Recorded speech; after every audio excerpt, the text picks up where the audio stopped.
Mr. Brack, Barr, what a pleasure, what a pleasure, It is really my pleasure to be here. Fellow Oklahomian, That's all right. right. We are here in your beautiful community called Windgap. Windgap. Windgap. What an interesting name. Actually, it has about 4 or 5 different names on Really? different city maps. Oh. Chartiers City, in World War II, about less than a mile up on the left side, there were Army housing barracks for families. Oh, okay. That was Chartiers City. All the rest of this, you see these houses here. The first time I came out here with my parents, that was fields. Oh. And it was maybe 2 or 3 huge farms. Okay. And then in the 50s, the people who had farmed it, their children had moved away, were settled.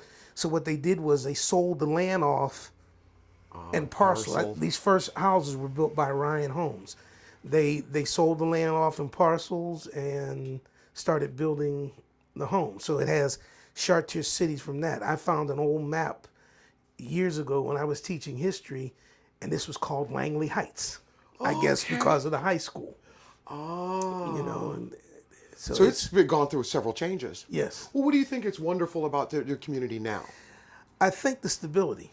Okay. When my parents built their home here in 1963, there weren't as many people, but they weren't transient. The people that were here, and even my mother, who's now 97, there are still some people who are her contemporaries that are still here. They put their roots down here.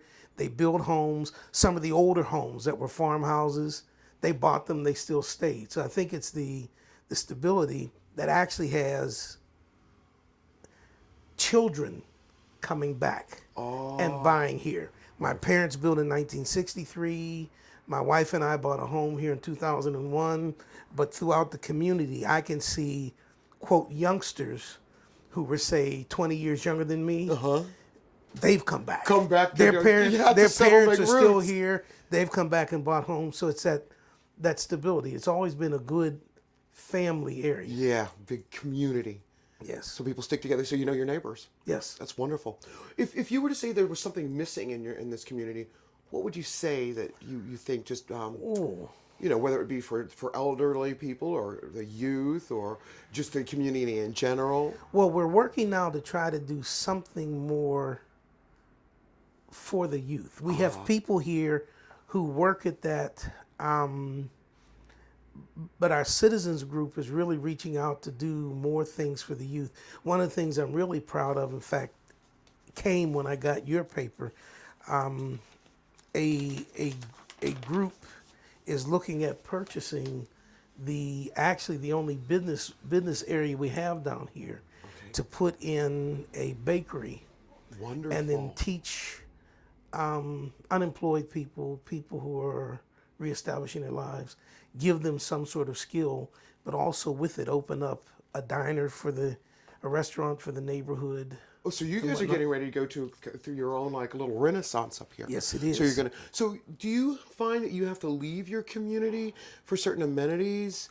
Well, we have to leave our community to food shop, but it's not that far. Okay.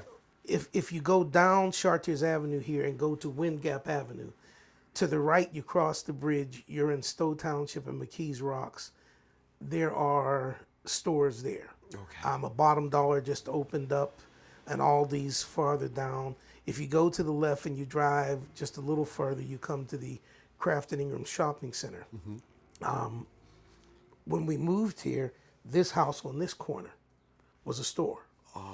Also, when you go down next to Remember When, Oh yeah, we come here. that for ice cream. that house was a grocery store. Okay. So we had 2 of those in the neighborhood that you could practically walk to. Are y'all missing that if now? you didn't? Well, people seem to be mobile and able to get around, so it doesn't look like it's something that's a big problem. Okay. But if you say something that's missing, I remember like I said, when we came here, we had a couple grocery stores in addition to the Kraft and Ingram Shopping Center being where it's at, and shopping over in McKees Rocks. Where do you see this community in 25 years? I see it better than ever. Excellent. The new people that move in here want to be homeowners. Right. When you look at these homes across the street, the first 4 homes in that row were built by Ryan Homes, when everything you see behind it was just a field. Now, when you look at those homes, you don't know that those homes are more than 50-something years old because they're well maintained. Right. And it's not, some of those people were in that age group where their companies were moving them. So the first people that bought sold and moved. The people that moved in have sunk themselves into this community, and they're staying. So they're not. It's not a transient No, place. This is where people come and really make a community, really Yes. settle down, and Yes. that's a beautiful thing. It's a place where the crime is low. Mm-hmm. It's not that we haven't had some problems, but see, what for us is a problem, other neighborhoods in the city would wish they'd have it. You know, Right. when occasionally you have A loud party. a wild party. Actually, a few years ago, a shooting. Right. You know, and it was something we got on. I live on Somerdale Street, and the thing I love is everybody watches. I told people, I said, from the time I was a youngster going out, I would come home at night, and when I drove up the street to my parents' home, I'd see drapes moving. They're watching. And somebody said to me, "These people are nebby." I said, "No, they're watching. They're taking care of their neighbor. I said they're taking care of all of us, you know." And some neighbors of mine noticed on our street people stopping, but not getting out, going in the houses. So immediately they're calling the police. And sure enough, as the word spread, they were people that thought they found an isolated place where they could do drug deals and whatnot. And Soon found out you couldn't do it in this found out neighborhood. immediately we couldn't do it, and that's good. That's the a good neighbors, thing. and also too, I'd like to point out to people, we have a neighborhood that is integrated. Yeah. These houses here were built by black people, but also on the back street are homes of white people, some who've been here, some who came here and moved in. So you have a real diverse neighborhood.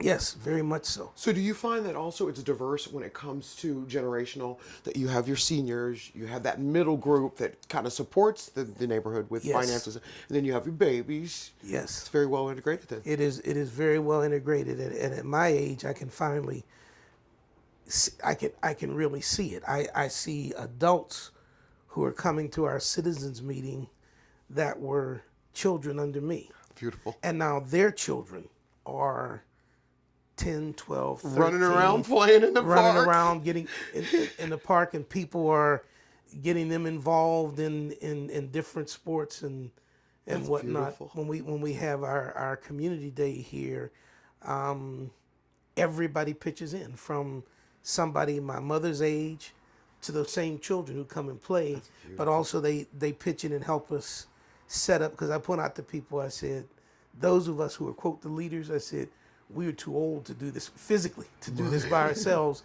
And those kids come in, And fill in they the work, gap. they work, and even what really touched my heart told us, we'll be around here if you need us, you know. And they rip and they run and they play ball and they beautiful. dance to the DJ, and then you can say, come here. They come to you. We'll need you to pick this up and do that. It's just a great feeling. A great place to be. Yes. Mr. Barr, this has been a pleasure. I Oh. truly have enjoyed myself.